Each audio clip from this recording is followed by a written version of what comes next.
সৌরভদা, কলকাতা ময়দান ছেড়ে বহুদূর জলপাইগুড়িতে ফুটবলারদের খোঁজে সাধারণ সমিতি।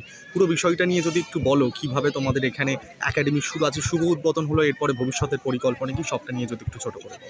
দেখো, কথা হচ্ছে যে উত্তরবঙ্গ আর দক্ষিণবঙ্গ এই দুটোর একটা মেলবন্ধন করাতে হবে এবং উত্তরবঙ্গের প্রচুর খেলোয়াড় কলকাতা মাঠে যাচ্ছে, কিন্তু তাদের থাকার জায়গার অভাব আছে। তারা ঠিক যোগাযোগের মাধ্যমে যেতে পারছে না। অনেক প্রতিভাবান খেলোয়াড় আছে, তাদের সঠিকভাবে প্রশিক্ষণ দেওয়া যাচ্ছে না।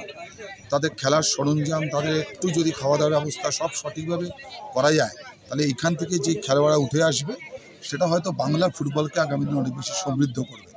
আমরা ঠিক সেই কাজটা করবার জন্যই এখানে এবিপিসি যে ক্লাব আছে এবং জলপাইগুড়ি ফুটবল একাডেমি, তাদের সাথে একসাথে আমরা একটা একাডেমি করবার পরিকল্পনা করেছি, যার একদম উদ্দেশ্য হচ্ছে যে এখানকার খেলোয়াড়দের সঠিক একটা প্ল্যাটফর্ম দেওয়া এবং তারা যাতে কলকাতার মাঠে বিভিন্ন ক্লাবে খেলতে পারে যথাযথ যোগ্য সম্মানের সাথে, তারপর যাতে সেখান থেকে বাংলা দল ভারতীয় দলে আসতে পারে, সেটাই উদ্দেশ্য।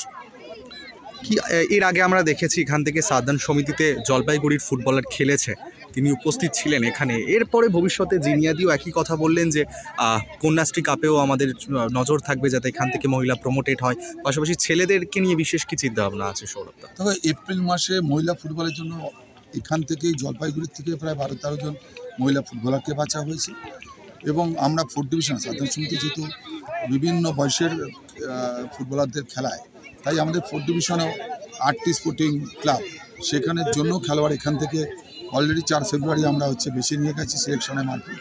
5th ডিভিশনে আমাদের টিম আছে, অন্য টিম তারা ফ্রেন্ডস, সেখানের জন্য খেলোয়াড় নিয়ে যাওয়া হয়েছে, তারা ফ্রেন্ডস 4th ডিভিশনে উঠেছে।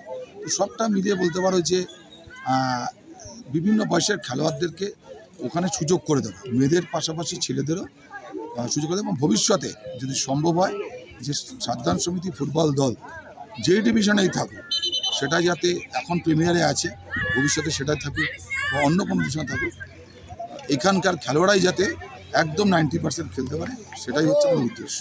একটা কথা কি সৌরভদা আজকের বলা যায়, আমরা এর থেকে কিছু দূর আগে আমরা দেখেছি ইস্টবেঙ্গলেরও একাডেমি রয়েছে, তবে শুধু ইস্টবেঙ্গল না, সাধারণ সমিতিও জলপাইগুড়িতে ফুটবলারের খোঁজে চলে এলো যাতে বাংলার ফুটবল আরও উন্নতি হয়, সেদিকেই নজর।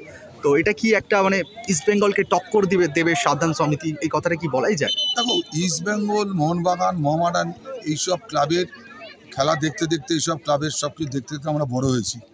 টক্কর দেওয়া আমার চিন্তাভাবনার মধ্যে আমি নেই। শুধু এটুকু বলতে পারি যে এইসব ক্লাবগুলো, ইস্টবেঙ্গল, মোহনবাগান, মোহামেডান ক্লাবগুলোকে আমরা অনুসরণ করছি। তারা দীর্ঘদিন ধরে ভারতবর্ষে ফুটবলকে সমৃদ্ধ করেছে। আজকে আমাদের গর্ব এইসব মোহনবাগান, ইস্টবেঙ্গল, মোহামেডান। আমরা চাই যে চতুর্থ ক্লাব হিসাবে বাংলার থেকে আরেকটা ক্লাব যারা একাডেমি লেভেলে অনেক ভালো কাজ করুক, উঠে আসুক।